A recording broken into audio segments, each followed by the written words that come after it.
Przychodzi kobieta do krawca, mężczyzny. I co? I musi się przed nim rozebrać, żeby mógł jej zrobić ubranie. Eleganckie? Niekoniecznie. Szokujące? No i owszem. No to skoro na początek było coś suchego, to teraz lecimy z tematem.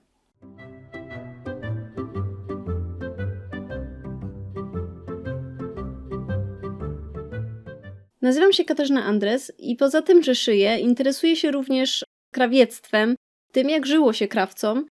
I dzisiaj trochę wam o tym opowiem i wyciągnę kilka takich informacji związanych, chyba nawet z walką płci. Od razu zachęcam cię też do dołączenia do moich mediów społecznościowych na Facebooka i Instagrama. Wszystkie linki znajdziesz oczywiście w opisie do tego filmu. A to dlatego, że jeśli interesuje cię trochę bardziej skondensowana forma, to właśnie tam to znajdziesz. No i oczywiście zapraszam też na swoją stronę internetową, powoli ją rozbudowuję.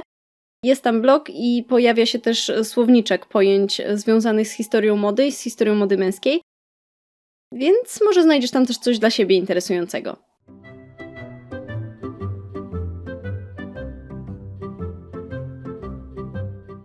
Krawcami w XVII czy XVIII wieku byli przede wszystkim mężczyźni i to głównie dlatego, że właśnie mężczyźni wykonywali większość tego typu zawodów, nie tylko tych właśnie zawodów związanych ściśle z pracą fizyczną, ale ogólnie większość zawodów była wykonywana po prostu przez mężczyzn.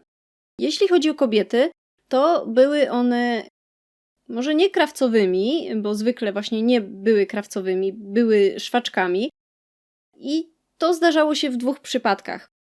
Przede wszystkim szwaczkami były kobiety takie raczej biedne, które ledwo wiązały koniec z końcem i takie, dla których ten zawód szwaczki był jedyną możliwością tak naprawdę na utrzymanie się jakiekolwiek. Często były to kobiety samotne, one żyły w najbiedniejszych dzielnicach, jakie były w danym regionie czy w danym mieście. I tak jak już mówiłam, dla nich w sumie to ten zawód szwaczki, szycie jakichkolwiek rzeczy, to była często alternatywa do wyjścia na ulicę. Drugi przypadek takich kobiet, które były w zawodzie jakimś tam związanym z krawiectwem, to były kobiety wdowy po krawcach, które często dziedziczyły całą pracownię po mężu i one wcale nie musiały szyć. One były po prostu właścicielkami tych pracowni i zatrudniały tam innych krawców. Taka pracownia, ona funkcjonowała i wyglądała w ten sposób, że krawiec-mistrz, który posiadał tytuł mistrza, mógł pracować w niej samodzielnie, ale mógł też zatrudniać innych krawców-mistrzów, mógł zatrudniać czeladników, 1 lub 2 oraz zwykle miał 1 ucznia. Nie mógł mieć tych uczniów więcej, mógł tych uczniów po prostu nie mieć. Dla niektórych miast, w których były cechy, statut po prostu zabraniał krawcom posiadania więcej niż 1 ucznia. Tak więc mężczyźni szyli wszystkie rzeczy, szyli zarówno ubrania dla kobiet, jak i ubrania dla mężczyzn. Jeśli kobiety szyły, właśnie te, które ledwo się utrzymywały, to one szyły takie drobiazgi, rzeczy, które były proste do wykonania. Były to na przykład koszule, jakieś czepki, ewentualnie jakieś ozdoby, coś ozdabiały haftami. To były te rzeczy, które były dużo prostsze do wykonania i nie wymagały przy ich robieniu wkładu siły fizycznej.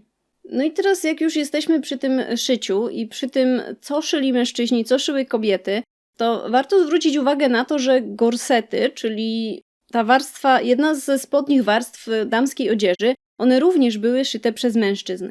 Gorset jeszcze w tym XVII czy XVIII wieku to był element, który składał się naprawdę z wielu warstw i jego sposób wykonania przypominał męski dublet. O dubletach mówiłam w jednym ze swoich wcześniejszych filmów i na pewno jeszcze będę mówić bardziej szczegółowo w którymś kolejnym. Gorsety do pewnego momentu były elementami sukien, czyli one były wszyte w tę górną część sukni, czyli tak zwany stanik. Później, wtedy kiedy te gorsety wyodrębniły się jako już oddzielny samodzielny element, one nadal były szyte przez mężczyzn. I tutaj warto zwrócić uwagę na to, że to nie jest tak, że po prostu nagle mężczyźni sobie przyszli i powiedzieli, dobra, my wam będziemy szyć gorsety. To było trochę inaczej. I skoro mężczyźni byli krawcami, oni przez wieki, no to właśnie mężczyźni szyli praktycznie wszystko. Zarówno te ubrania damskie, tak zwane białogłowskie, i ubrania męskie różnego typu, bo jeżeli chodzi o Polskę i o tereny polskie, to były to i ubrania męskie, te takie narodowe, należące do, nazwijmy to, tradycyjnego ubioru, który się tutaj nosiło, ale były to też te ubrania męskie, które pochodziły z zachodu. One w Polsce były nazywane ubraniami niemieckimi. No więc w momencie, w którym te gorsety wyodrębniły się jako taki oddzielny element garderoby, odseparowany od sukien, to one już wtedy należały do repertuaru tych krawców mężczyzn. Tak samo jak wcześniej suknie. W związku z tym mężczyźni chcieli tę pracę zachować dla siebie. Oczywiście były pewne głosy ze strony kobiecej, że kobiety mają szyć te gorsety, ale o tym za chwilę. Ale jakie były argumenty, żeby to mężczyźni nadal te gorsety szyli? Bo to jest dość ciekawa sprawa. Skoro ten gorset był podobny w budowie do dubletu, mężczyźni mieli już i doświadczenie, i odpowiednią wiedzę, i odpowiednie, jakby powiedzieć, zaplecze, nie tyle techniczne, co bardziej powiedziałabym, że intelektualne, do tego, żeby to zrobić i żeby szyć te gorsety, no to jakby naturalnym było, że oni chcieli robić to dalej. No poza tym właśnie, nie wiem, czy to o tym akurat wspomniałam, ale jakby to był element też, jakby kolejny element, który się składał na ich utrzymanie, więc no oni tego nie chcieli tracić, nie chcieli tego oddawać i chcieli to sami robić. Jeśli chodzi o wykonanie gorsetu i to, w jaki sposób on był podobny do dubletu, to ten gorset był zawsze wielowarstwowy. On był usztywniany często fiszbinami, do pewnego momentu on był usztywniany fiszbinami, czyli kośćmi wieloryba. I wszycie tych fiszbin z kości, wymagało pewnej technologii. Je się moczyło i potem wszywało się jej igłą, przebijając. Niestety nie mam takiej fiszbiny, bo w tej chwili w ogóle posiadanie takich fiszbin już jest nielegalne. Chyba że są to fiszbiny jakieś historyczne i zatwierdzone. Także nie mam tego, żeby wam pokazać, ale wszycie takiej fiszbiny do gorsetu, czy w ogóle do jakiegokolwiek elementu ubioru, to wymagało trochę siły fizycznej. W związku z tym mężczyźni mówili, że to im się to po prostu należy, oni to będą robić i oni to robią lepiej i oni to robią dobrze. W międzyczasie, gdzieś tam w tle, kobiety uczyły się to robić oczywiście, może nie w 100% legalnie, bo skoro nie wolno im było tego robić, no to nie było to jakoś super legalne, że one się tego uczyły, ale one się uczyły, one to robiły i gorsety, czy też inne elementy garderoby były szyte przez kobiety dla kobiet. Dlaczego kobiety chciały utrzymać to i dlaczego one chciały szyć?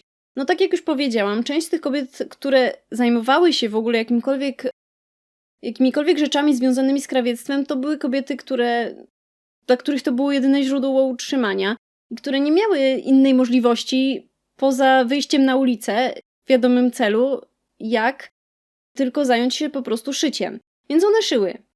I one szyły tak czy inaczej.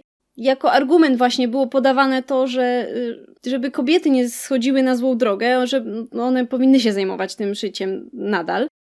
Ale kolejnym argumentem do tego, żeby to kobiety szyły dla kobiet, była po prostu niemoralność, czy też nieobyczajność. Żeby zebrać miarę, należało taką kobietę do pewnego stopnia rozebrać. Może nie do naga, tego sobie nie wyobrażajmy. No ale kobieta musiała się rozebrać praktycznie do halek, żeby mężczyzna mógł zebrać miarę i żeby mógł dla niej wykonać czy to suknię, czy to gorset, czy to cokolwiek innego. To nie było zbyt eleganckie. Pamiętajmy, mamy XVII-XVIII wiek. No nawet w tej chwili raczej nie byłoby to dobrze widziane, gdyby kobieta przyszła do sklepu z bielizną i tam sprzedawałby mężczyzna, tą bieliznę jej, no i oczekiwał, że ona się przed tym mężczyzną rozbierze i właśnie, że on będzie mógł jej doradzać. No nawet w tej chwili byłoby to nie do pomyślenia. No więc mamy Francję, mniej więcej trzecią ćwiartkę XVII wieku i w tym czasie kobiety w końcu wywalczyły sobie prawo do tego, żeby wykonywać ubrania dla innych kobiet, jakby legalnie już szyć te gorsety i szyć suknie.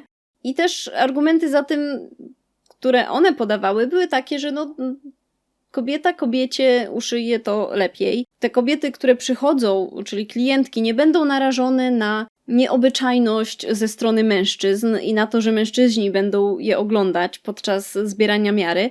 Więc wszystko dobrze się ułożyło. W końcu kobiety otrzymały prawo do tego, żeby wykonywać pewne rzeczy, ale nadal krawiectwo, takie ciężkie krawiectwo męskie, pozostało ściśle męskim zawodem.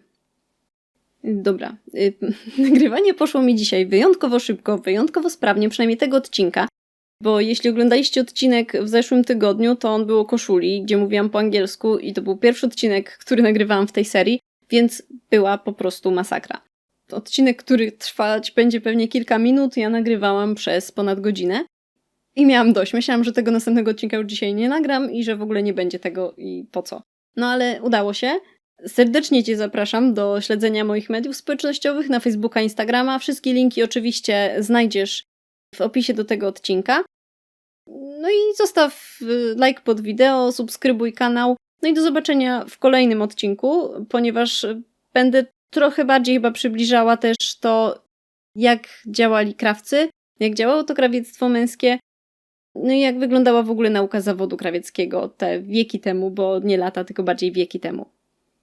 Do zobaczenia następnym razem.